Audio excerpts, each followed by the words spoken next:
Hello and welcome to a creepy Halloween story time.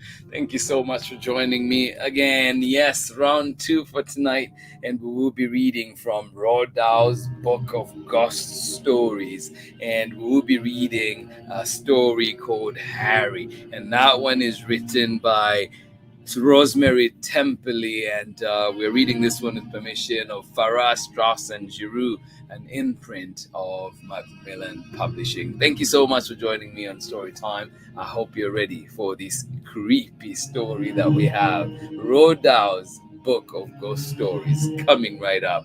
Thank you so much for joining me. I hope that you're ready for this wonderful story. Yes, one that will send shivers down your spine, and definitely one that will have you turning on your light for a long time. Thank you so much for joining me in Story Time. Please let me know where you're joining us from and who is joining in with you. I am glad we're here together to share this amazing story. Lots of stories in this collection, and if you are able, please find it where you find books. Ask for it at your local library, and do enjoy all those stories on your own later on. Roald Dahl's book of ghost stories. I am glad you're here. Get comfortable, get cozy as we go into our story for today. I am excited for this one, and I hope that you are ready. Thank you so much for joining in. Please, as always, just let me know where you're joining us from and who is joining in with you. And remember too, we'll be back here at 7 a.m. Pacific time for more children's stories. But for tonight, it is Halloween stories for the grown-ups. So I hope you enjoy them. I hope you are ready. Thank you so much. How are you doing, Sarah Forster? Thank you so much. Happy Halloween to you. I hope that you enjoyed yourself trick-or-treating. You're up late. Thank you so much for joining in. I hope you enjoy this story that we have for you today. We'll be getting started very, very shortly. Thank you so much for joining in. Good evening to you out where you are. Thank you so much for being here. All right. It is a fun story. Roald Dahl's book of ghost stories, and we're reading a specific one in here, and this one is by Rosemary Timperley, and it's called Harry. All right, here we go. So get ready for this one. Join me on the other side so we can read this wonderful, wonderful story. Thank you for joining in. Happy Halloween wherever you are. Yes, we're here for the fun stories, the scary stories, and thank you for joining in. Hi, how are you doing, Kate? Thank you for joining in. So glad you're here. Say, just Kate here tonight. Well, Kate, this one's for you. Tonight is definitely for you. Glad you're here. Grown up story time. Absolutely. I hope you are ready. Roald Dahl's book of ghost stories. And we're reading, like I said, this one called Harry, and it is written by Rosemary Timperley. And we're reading this book with permission of Farrar, Strauss, and Giroux, an imprint of MacMillan Publishing. All right, join me on the other side of this message, and we will get started with our story. Thank you for being here. Absolutely love it. Thank you, thank you. Here we go. Catch me on the other side. I'm Meenal Patel, and I am an artist, designer, and the author and illustrator of Priya Dreams of Marigolds and Masala, and you are watching Storytime with Mr. Lamada. All right, welcome back. Roald Dahl's book of ghost stories, and we're reading this one with permission of Farrar, Strauss, and Giroux, an imprint of MacMillan Publishing. Here we go.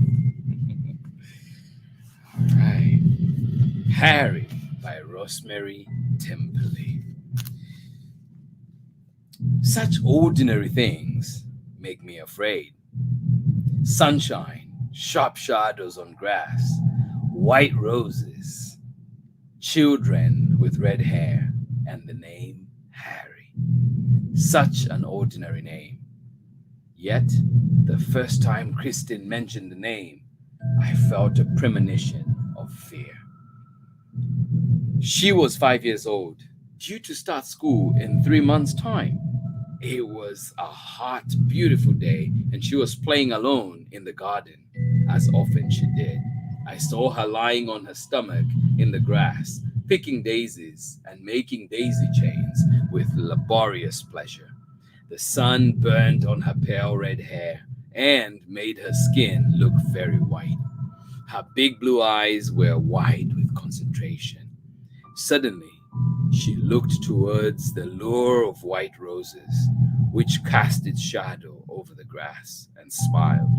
"Yes, I am Kristin," she said.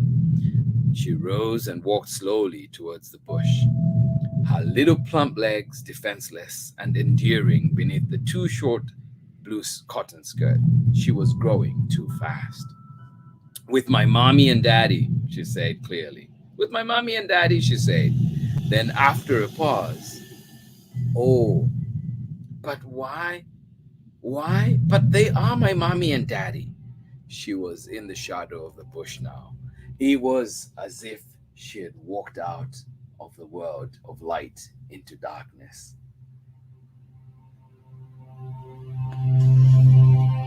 Suddenly, she looked towards the bush of white roses, which had cast a shadow over the grass, and smiled. "Yes, I am Kristin," she said.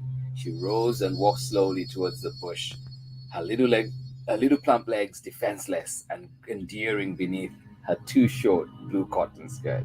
She was growing fast. "With my mommy and daddy," she said clearly. Then, after a pause, "Oh, but they are my mommy and daddy." She was in the shadow of the bush now. It was as if she had walked out of the world of light into darkness, uneasy, without quite knowing why. I called her. "Chris, what are you doing?" "Nothing." The voice sounded too far away. "Come indoors now. It's too hot for you to be out there." "Not too hot. Come indoors, Chris," she said. "I must go now. Goodbye," then walked slowly towards the house. "Chris, who were you talking to?" "Harry," she said. "Who's Harry?"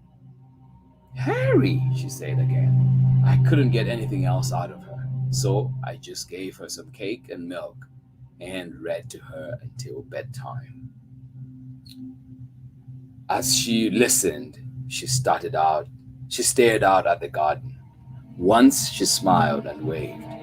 It was a relief finally to tuck her up into bed and feel she was safe. When Jim, my husband, came home, I told him about the mysterious Harry. He laughed.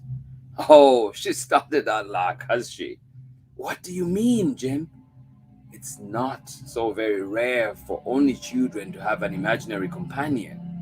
Some kids talk to their dolls. Chris has never been keen on dolls. She hasn't any brothers or sisters. She hasn't any friends her own age. So she imagines them. But why has she picked that particular name? Why Harry?" He shrugged. "You know, kids pick up things all the time. I don't know what you're worrying about. Honestly, I don't." "Nor do I. I just had this feeling that I have to be an extra responsible parent for her, more so than if I were her real mother." "I know, but she's all right.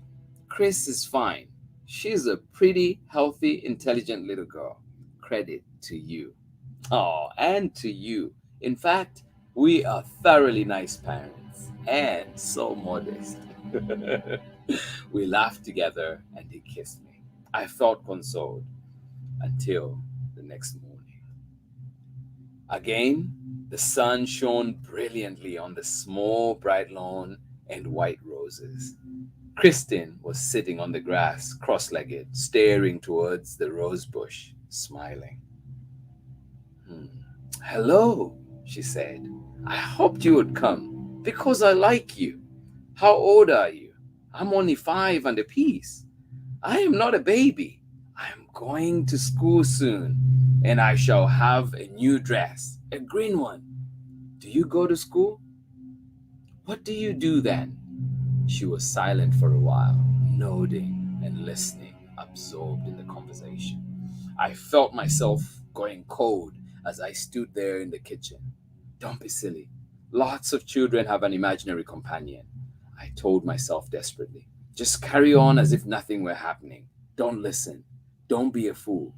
But I called Chris in earlier than usual for her mid-morning milk. Your milk's ready, Chris. Come along. In a minute. This was a strange reply. Usually, she rushed in eagerly for her milk and the special sandwich cream biscuits, over which she was a little gourmand. Come on now, darling, I said. Can Harry come too? No! The cry burst from me harshly, surprising me. Goodbye, Harry. I'm sorry you can't come in, but I've got to have my milk, Chris said, then ran towards the house. Why can't Harry come have some milk too? She challenged me. Who's Harry, Kristen? Harry's my brother. But Chris, you haven't got a brother. Daddy and Mommy only have one child, one little girl, and that's you. Harry can't be your brother. Harry's my brother. He says so. She bent over the glass of milk and emerged with a smeary top lid. Then she grabbed at the biscuits. At last, at least Harry didn't spoil her appetite.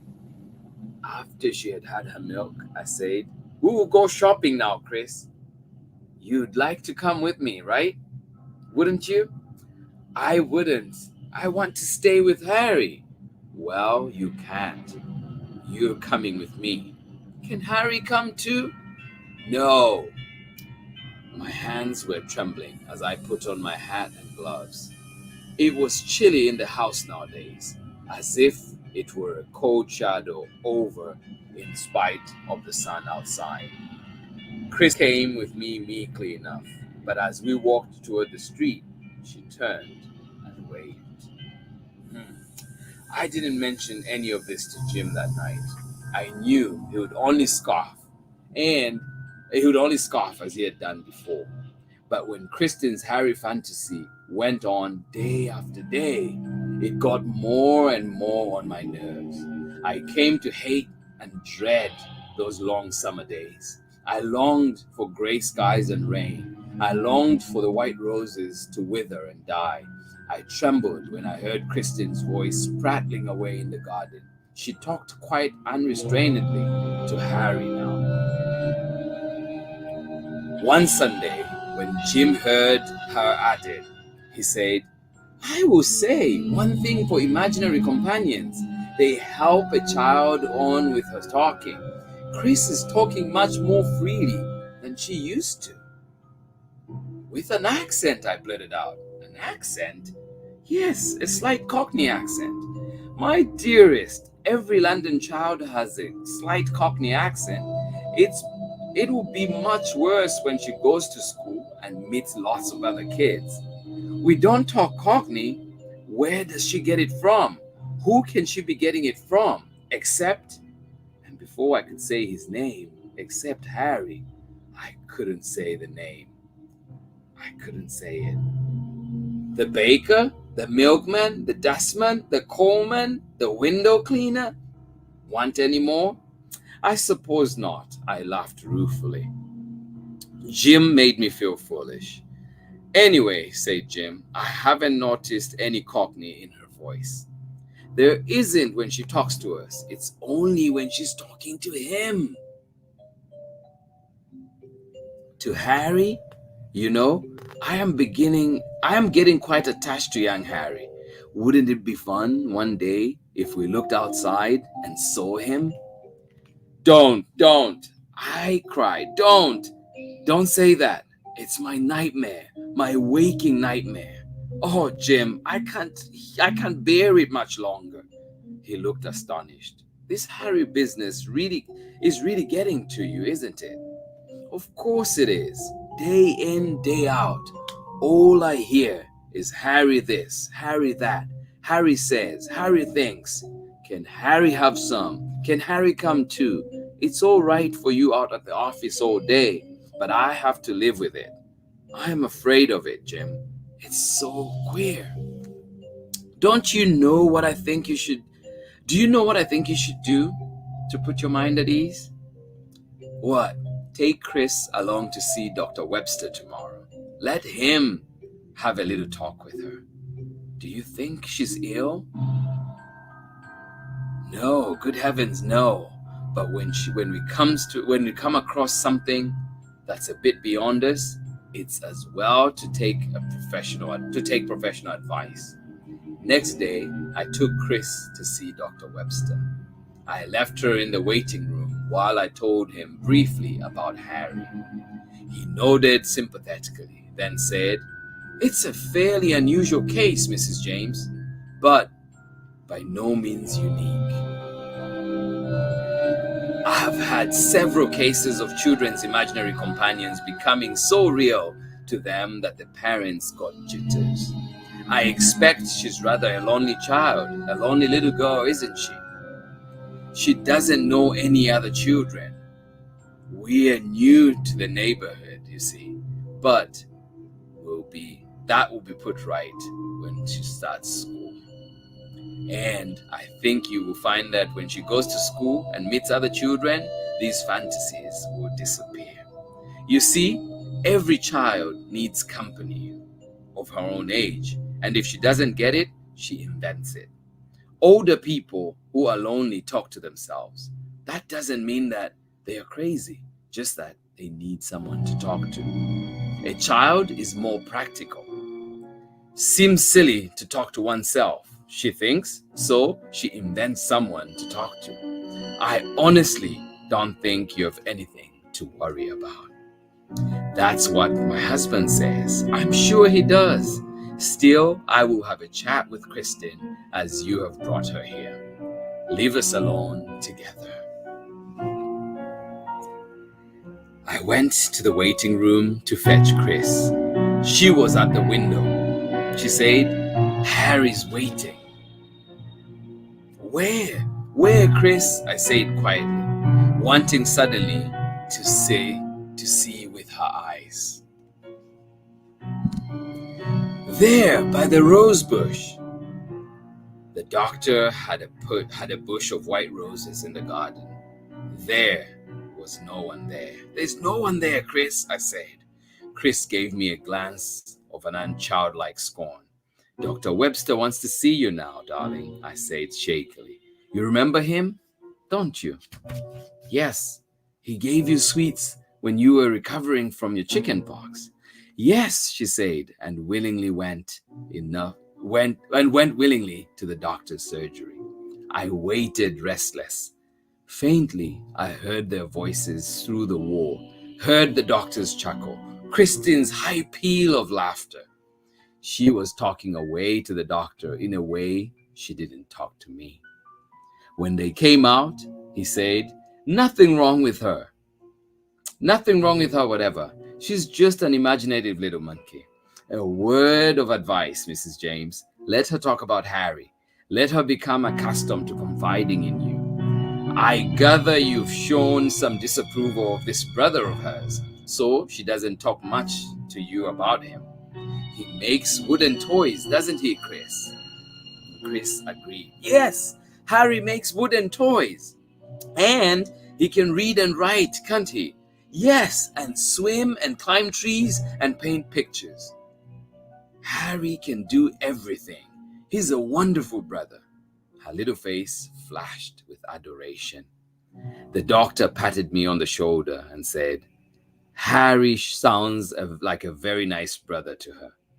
He's even got red hair like you, Chris. He's even got red hair like you, Chris, hasn't he? Harry's got red hair, redder than mine, redder than Dad. And he's nearly as tall as Dad but only thinner. He's tall as you, Mommy. He's 14. He says he's tall for his age. What does that mean? Mommy will tell you about that as we walk home, said Dr. Webster. Now, goodbye, Mrs. James. Don't worry. Just let her prattle. Goodbye, Chris. Give my love to Harry. His mommy will tell you. Well, he's there, said Chris, pointing to the doctor's garden. He's been waiting for me. Dr. Webster laughed. They are incorrigible, aren't they? He said. I knew one family one time where kids invented a whole tribe of imaginary people whose rituals, taboos, ruled their house. Perhaps you're lucky, Mrs. James. I tried to feel comfortable by all this, but I wasn't. I hoped sincerely that when Chris started school, this wretched Harry business would finish. Chris ran ahead of me. She looked up at someone beside her. For a brief, dreadful second, I saw a shadow on the pavement alongside her. A long, thin shadow, like a boy's shadow. Then it was gone. I ran to catch up with her and held her tightly all the way home. Even in the comparative security of the house so strangely cold in this hot weather, I never let her out of my sight. On the face of it, she behaved no differently toward me, but in reality, she was drifting away. The child in my house was becoming a stranger. For the first time since Jim and I had adopted Chris, I wondered seriously, who is she? Where does she come from? Who were her real parents? Who is this little loved stranger I've taken in as a daughter? Who is Kristen? After another week passed, it was Harry. Harry this, Harry that, Harry all the time. The day before she was about to go to school, Chris said, I'm not going to school. You are going to school tomorrow, Chris. You're looking forward to it. You know you are. There will be lots of other little girls and boys. Harry says he can't come too. You won't want Harry at school. He will. I tried really hard to follow the doctor's advice and appear to believe in Harry. He will be too old. He will feel silly among the boys and girls. A great lad of 14, he will be too old for school. I won't go to school without Harry. I want to be with Harry. She began to weep loudly, painfully. Chris, stop that nonsense. Stop it now. I struck her sharply on the arm. Her crying ceased immediately. She stared at me, her blue eyes wide open and frighteningly cold. She gave me an adult stare that made me tremble. Then she said, You don't love me. Harry loves me. Harry wants me. Harry says I can go with him. I will not hear any more of this, I shouted, hating the anger in my voice, hating myself for being angry at all with a little girl, my little girl. And so I got down on my knee and held out my arms. Chris, darling, come here. She came slowly. I love you, I said. I love you, Chris, and I am real. School is real. Go to school to please me. Go to school to make friends. Harry will go away if I do, she answered. You will have other friends. I want Harry. Again the tears, wet against my shoulder now. I held her closely. She slept with the tear stain still on her face. It was still daylight. I went to the window to draw her curtains. Golden shadows, long strips of sunshine in the garden. Then again, like a dream, the long, thin, clear-cut shadow of a boy near the white roses.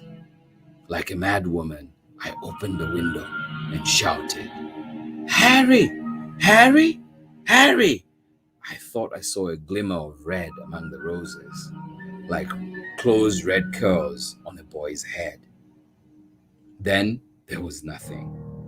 When I told Jim about Kristen's emotional outburst, he said, Poor little kid. It's always nervy business starting out at school. She will be all right once she gets there. You will be hearing less about Harry too, as time goes on. Harry doesn't want her to go to school. Hey, you sound as if you believe in Harry yourself. Sometimes I do. Believing in evil spirits at your age? He teased me. But his eyes were concerned. He thought I was going round the bend. And small blame to him. I don't think Harry's evil, I said. He's just a boy who doesn't exist except for Kristen. And who is Kristen? None of that, Jim said sharply. When we adopted Chris, we decided she was to be our child, our own child. No propping into the past, no wondering and worrying, no mysteries. Chris is as much ours as if she had been born from our flesh. Who is Kristen indeed? She is our daughter. Of course you're right, Jim. Yes, you're right, Jim. He had been so fierce about it that I didn't tell him what I had planned to do the next day while Chris was at school. Next morning, Chris was silent and sulky. Jim joked with her and tried to cheer her, but all she would do was look out the window and say, "Harry's gone." "You don't need Harry now. You're going to school," said Jim. Chris gave him that look of grown up contempt she'd given me some time. She and I didn't speak as I took her to school. I was almost in tears. Although I was glad for her to start school, I felt a sense of loss at parting with her. I suppose every mother feels that when she sees her ewe lamb to school for the first time. It's the end of babyhood for the child, the beginning of life in reality. Life with its cruelty, its strangeness, its barbarity. I kissed her goodbye at the gate and said, "You will be having dinner at school with the other children, Chris, and I will call you when school is over at 3 o'clock." "Yes, Mommy." She held my hand tightly. Other nervous little children were arriving with equally nervous parents. A pleasant young teacher with fair hair and a white linen dress appeared at the gate. She gathered the new children towards her and led them away. She gave me a sympathetic smile as she passed and said, "We will take care of her. We will take very good care of her." I felt quite lighthearted as I walked away, knowing that Chris was safe and I didn't have to worry. Now I started on my secret mission. I took a bus to town and went to the big gaunt building I hadn't visited in over 5 years. Then Jim and I had gone together, but this time I was alone. I walked up the top floor of the building, and it belonged to the Graythorn Adoption Society.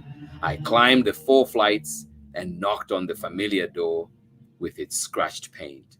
A secretary, whose face I didn't know, let me in. "May I see Miss Cleaver? My name is Mrs. James." "Have you an appointment?" she asked. "No, but it's very important." "I will see. Just you hold on." The girl went out and returned a second later. "Miss Cleaver will see you, Mrs. James." Miss Cleaver, a tall, thin, gray-haired woman with a charming smile, a plain, kindly face, and a very wrinkly brow, rose to meet me. "Mrs. James, how nice to see you again. How's Christine?" "She's very well, Mrs. Cleaver. I'd better get straight to the point. I know you don't normally divulge the origin of a child to its adopters and vice versa, but I must know who Kristen is." "Sorry, Mrs. James," she began. "Our ruse," but before she could say anything more, I interrupted. Please, let me know. Let me tell you the full story, the whole story, and then you will see if the information I seek is needed. And that I'm not just suffering from vulgar curiosity." I told her about Harry. When I had finished, she said, "It's very queer. Very, very queer indeed. Mrs. James, I am going to break my rule for once. I am going to tell you in strict confidence where Kristen came from. She was born in a very poor part of London. There were 4 in the family: father, Mother, son, and Kristen herself. A son? Yes, there was a son. He was 14. Yes, he was 14 when it all happened. When what happened? Let me start from the beginning. The parents hadn't really wanted Kristen. They lived in a one room at the top of an old house, which should have also been condemned by the sanitary inspector, if you ask me. It was difficult enough when there were only three of them, but with the baby as well, life became a nightmare. The mother was a neurotic creature, slatternly, unhappy, and many times very sad. After she had had the baby, she took no interest in it. The brother, however, adored the little girl from the start. He got into trouble for cutting school so he could look after his baby sister. The father had a steady job in a warehouse, not too much money, but enough to keep them alive.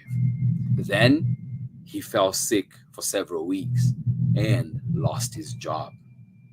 He was laid up in that messy room, ill, worrying, and always complaining about things, irked by the baby's crying and his son's eternal fussing over the child. I got all these details from the neighbors afterwards, by the way. I was also told that he had a particular bad time in the war and had been in the nerve hospital for several months before he was fit again to go home after he was demobilized. Suddenly, it all proved too much for him. One morning, in the small hours, a woman in the ground floor room saw something fall past her window and heard a thud on the ground. She went out to look. The son of the family was there on the ground. Kristen was in his arms. The boy's neck was broken. He was dead. Kristen was blue in the face, but still breathing faintly. The woman woke the household, sent for the police and the doctor, and then they went to the top room. They had to break down the door, which was locked and sealed from the inside. An overpowering smell of gas greeted them, in spite of the open window.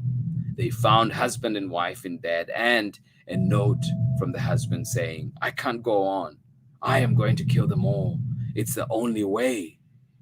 The police concluded that he had sealed up the window and the doors and turned on the gas when the family were asleep, then lain beside his wife until he drifted into unconsciousness and death. But the son must have wakened. Perhaps he struggled with the door but couldn't open it. He would be too weak to shout. All he could do was pluck away at the seal from the window. When it opened, he flung himself out, holding his adored little sister tightly in his arms. Why Kristen herself wasn't gassed is rather a mystery. Perhaps her head was right underneath the bedclothes, pressed against her brother's chest. They always slept together. Anyway, the child was taken to hospital, then to a home where you and Mr. James saw her. And what a lucky day it was for Kristen. So, her brother saved her life and died himself? I said. Yes, he was a brave young man. Perhaps he thought not so much of saving her as of keeping her with him. Oh dear, that sounds ungenerous. I didn't mean to be, Miss Cleaver. What was his name? I will have to look that one up for you.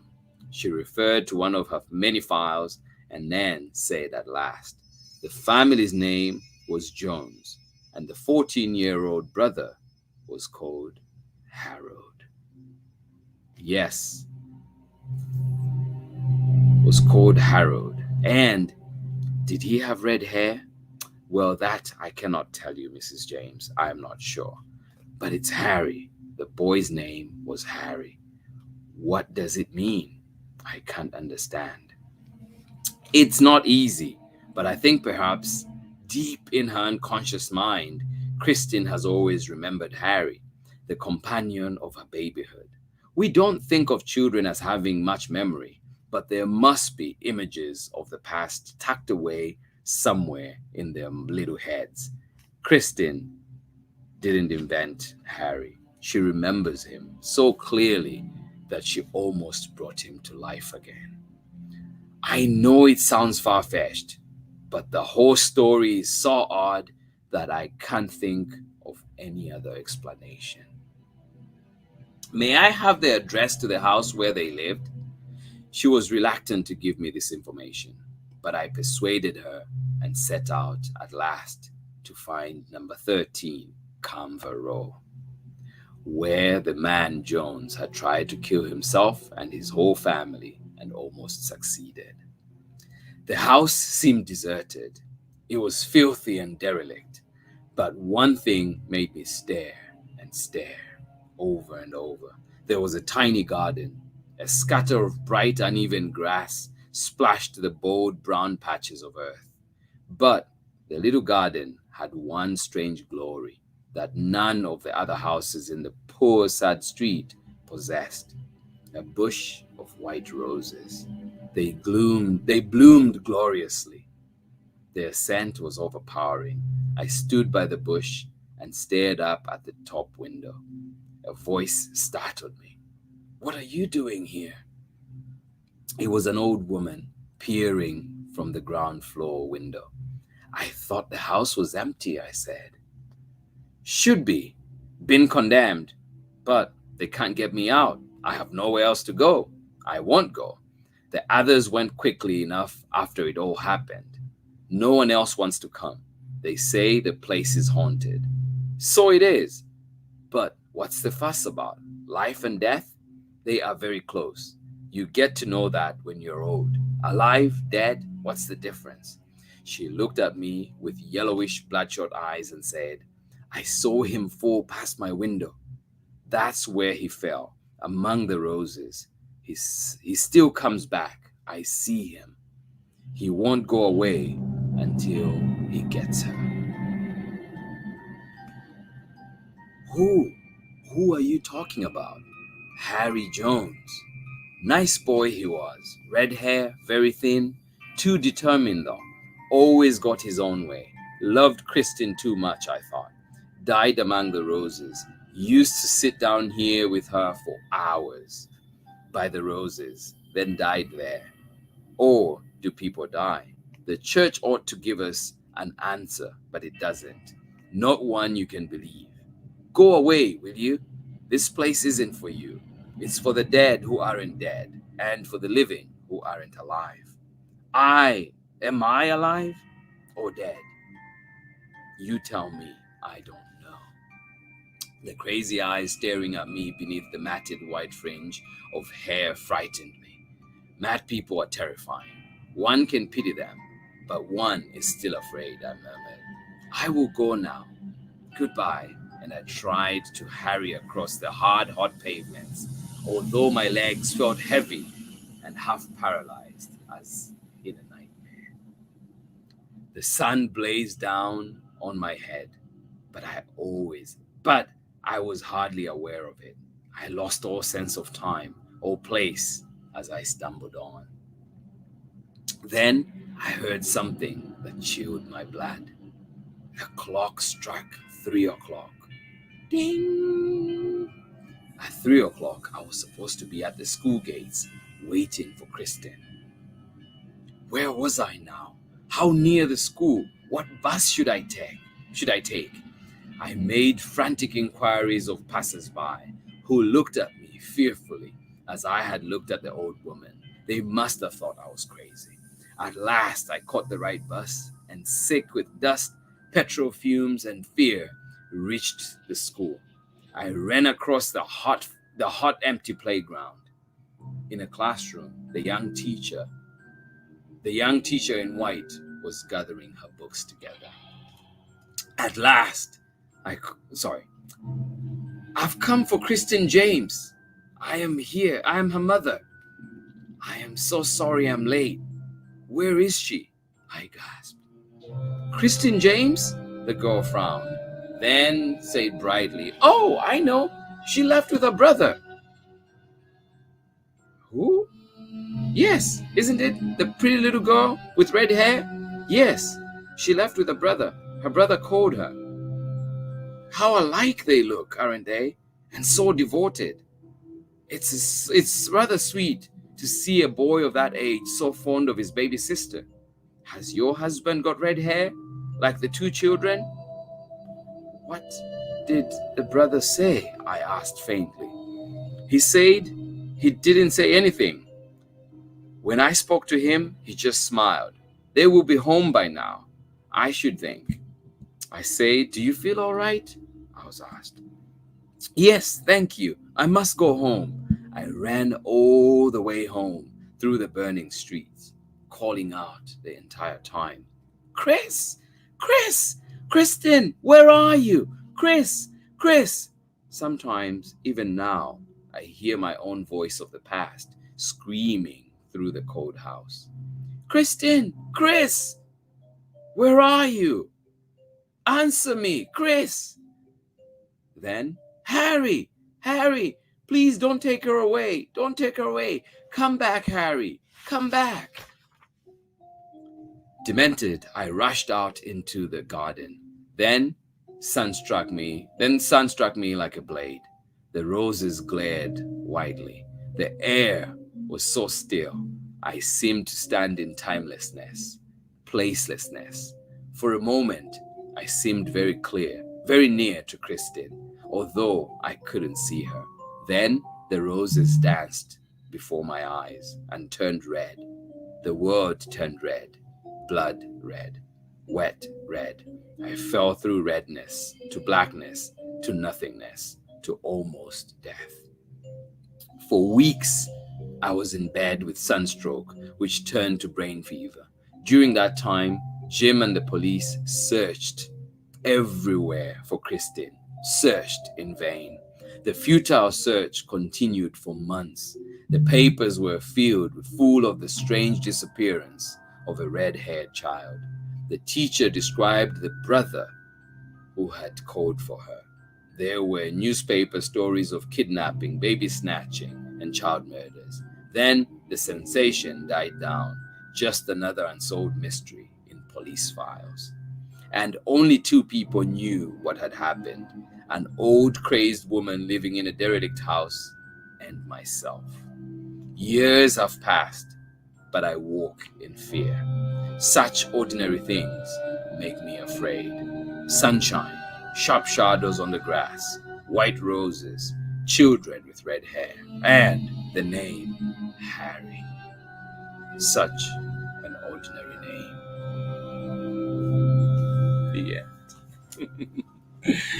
Thank you so much for joining me on Story Time today. I hope you enjoyed this wonderful, spooky Halloween that we were able to have together. And we were reading a story called Harry by Rosemary Timperley, and it is one of the stories in this collection, Roald Dahl's Book of Ghost Stories. Do find it. It is published by Farrar, Strauss, and Giroux, an imprint of MacMillan Publishing. A big thank you to them for allowing us to read this book right here on Storytime. I hope you enjoyed it. I hope you were spooked, and I hope that next time we can bring it back again and we can get to enjoy Storytime together. But we are back with Storytime for the kids very, very soon. We'll be back tomorrow. In fact, we'll be here for Storytime, and another great lineup awaits us. Thank you so much for joining in today. Absolutely love it. Let us see who was with us one more time and got to enjoy that story. Thank you for joining us, Sarah Forster. I hope you enjoyed it. I hope you loved that story. Thank you for being here, and happy Halloween to you. Happy Halloween to you, Kate. I hope you enjoyed the story today. Yes, that one was definitely one for the grown-ups. Thank you so much for joining in. Happy Halloween, Heather Farrar. I hope you enjoyed that story. Thank you so much. Oh, I love it. We're out on the streets and drinking tea and loving this. Thank you. Thank you. I am so happy. I can picture that right now. Thank you for sharing. Absolutely love it. Thank you for joining in. Happy Halloween indeed. Happy Halloween, Daki Shep. Good to see you here. It's been a long time, but love it that you are here to join us for this story today. And I hope that you are well. Thank you so much for joining in. Oh my goodness, been a minute. Thank you so much for joining in. Well, you're very welcome, Sarah. Thank you so much. Absolutely wonderful book we read today from Roald Dahl's Book of Ghost Stories. A wonderful collection with wonderful stories. Lots and lots in here that you can read. They're actually a total of 1, 2, 3, 4, 5, 6, 7, 8, 9, 10, 11, 12, 13, 14, 15, 16, 17, 18 amazing stories. So please do find it and read and enjoy it some more. Thank you so much, Sarah. Kate, very welcome. I love it. Lovely end to the night. Well, thank you so much. I hope that you have a good night indeed. And of course, hopefully seeing you on Story Time tomorrow. Thank you so much for joining in. Doreen, thank you for joining us. Happy Halloween to you. Thank you so much for being here. I hope you enjoyed it. And yes, indeed, I hope that it was a wonderful time for you. Thank you for joining me on Storytime today. This has been the spooky Halloween edition. Thank you so much for joining in. Yes, and this one was for you people on the West Coast who were able to join in 9 p.m. Pacific time. Thank you so much for being here. I will see you again tomorrow when we're back. For all the kiddos out there, more stories, another great lineup coming up. Please do look out for it on the Storytime platforms. Thank you so much for being here. Much love as always. Please enjoy it. Have a lovely day out there. Thank you for joining us on Storytime. Much love from me. I will see you again very, very soon. Bye-bye.